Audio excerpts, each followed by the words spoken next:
Muhammad bin Humaid Ar-Razi bercerita kepada kami, Abu Dawud At-Tayalisi dari Abbad bin Mansur, dari Ikrimah dari Ibnu Abbas, Nabi bersabda, hendaklah kalian bercelak dengan menggunakan batu celak Al-Itsmit, sebab celak dapat memperjelas penglihatan dan menumbuhkan bulu mata.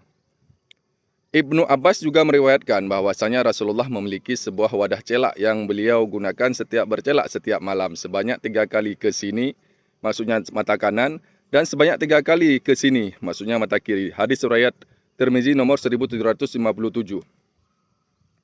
Abbad bin Mansur memberitahukan kepada kami dari Ikrimah dari Ibnu Abbas, ia berkata, sebelum Rasulullah tidur, Rasulullah suka memakai celak dengan batu celak ismit sebanyak 3 kali di setiap mata beliau.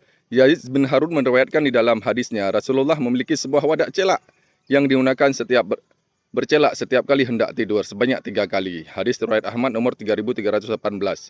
Dari Muhammad Al-Mukandir dari Jabir, ia berkata, Rasulullah bersabda, hendaklah kalian bercelak dengan menggunakan batu celak al-ismit ketika hendak tidur, sebab celak dapat memperjelas penglihatan dan menumbuhkan bulu mata. Hadis riwayat Ibnu Majah nomor 3496.